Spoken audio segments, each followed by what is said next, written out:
Bismillahirrahmanirrahim. Assalamualaikum warahmatullahi wabarakatuh. Kembali dengan saya.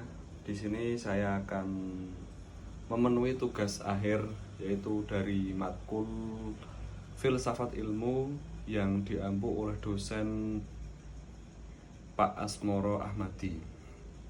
Di sini saya akan menjelaskan terkait tentang materi antara hubungan ilmu, teknologi, dan kebudayaan. Ya, saya langsung tanpa panjang lebar ya. Teknologi dengan berbagai aspek nuansa kiranya jelas keterkaitan antara ilmu dan teknologi. Beberapa titik antara ilmu dan teknologi. Beberapa titik singgung antara keduanya mungkin dapat dirumuskan bahwa baik ilmu maupun teknologi merupakan komponen dari kebudayaan. Baik ilmu maupun teknologi memiliki aspek ideasional maupun faktual, dimensi abstrak maupun konkret, dan aspek teoritis maupun praktis. Terdapat hubungan dialektis atau timbal balik antara ilmu dan teknologi. Pada satu sisi, ilmu menyediakan bahwa pendukung penting bagi kemajuan teknologi, yakni berupa teori-teori. Pada sisi lain, penemuan-penemuan teknologi sangat membantu perluasan cakrawala penelitian ilmiah. Sebagai klarifikasi konsep, istilah ilmu lebih tepat dikaitkan dengan konteks teknologis, sedangkan istilah pengetahuan lebih sesuai jika digunakan dalam konteks teknis. Dalam memperjelas kedudukan dan peran Dwitunggal ilmu dan teknologi, terdapat peradaban manusia, dan subbab berikut akan mengulas hubungan antara ilmu dan kebudayaan dan hubungan antara teknologi dan kebudayaan. Hubungan ilmu dan kebudayaan, batasan pengertian yang pernah dibuat oleh berbagai ahli dari berbagai disiplin ilmu dari rentang waktu 3/4 abad tentang kebudayaan pernah dikumpulkan oleh Crocker dan Cluckon. Dari usaha mereka, terkumpul menjadi 150 definisi tentang kebudayaan yang diklarifikasikan menjadi 7 kelompok definisi, yakni deskriptif, historis, normatif, psikologis, struktural, genetik, dan definisi yang tidak lengkap. Sema cenderung mengikuti definisi yang dibuat pertama kali oleh Taylor, yang memberi batasan pengertian kebudayaan sebagai keseluruhan kompleks yang mencakup pengetahuan, kepercayaan, seni, hukum, moral, adat, dan kebiasaan, dan kemampuan-kemampuan dan kebiasaan lain yang dibutuhkan manusia sebagai anggota masyarakat.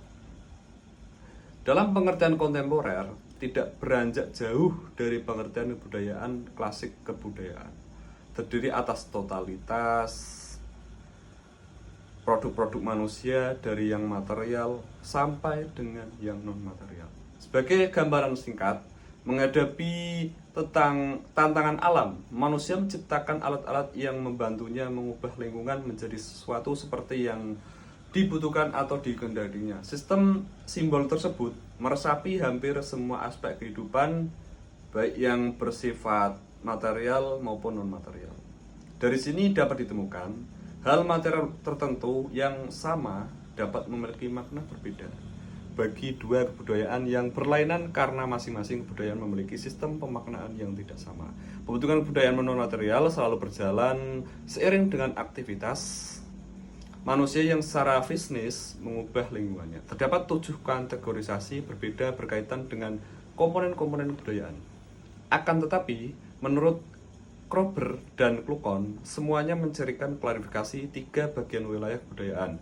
Hubungan antara manusia dengan alam yang berkaitan dengan upaya-upaya manusia mempertahankan kelangsungan hidupnya, teknik, dan kebudayaan material. Hubungan antar manusia yang terkait dengan hasrat dan upaya untuk meraih status dan hasil dalam kebudayaan masyarakat. Aspek-aspek subjektif. Butir sederhana yang kiranya dapat dipetik dari seluruh bab ini adalah perlunya pengembangan strategi kebudayaan yang integral dan integratif, karena pengembangan ilmu dan teknologi mengandaikan adanya komponen kebudayaan lain yang sesuai komponen. Terpenting dari pengembangan ilmu dan teknologi adalah unsur-unsur pembelajaran yang memadai, baik pada dataran nilai, norma, maupun aturan operasionalnya. Inkonsistensi dari nilai, norma dan aturan operasional maupun ketidaksesuaian ilmu dan teknologi dengan komponen sosial dari kebudayaan hanya akan membawa disintegrasi dari sistem kebudayaan tersebut. Mitos bahwa ilmu dan teknologi adalah bebas nilai meskipun diterima dengan dasar analisis yang lebih jernih. Strategi kebudayaan yang baik mengandaikan perencanaan dan pengelolaan seluruh komponen kebudayaan atas dasar suatu orientasi nilai yang etis rasional. Bangsa Indonesia telah memiliki Pancasila. Tinggal bagaimana konsistensi bangsa ini terhadap sistem nilai Pancasila. Konsisten dalam rasionalitas, pikir dan moralitas tindakan sebagai aktivitas kebudayaan. Sekian dari saya. Wassalamualaikum warahmatullahi wabarakatuh.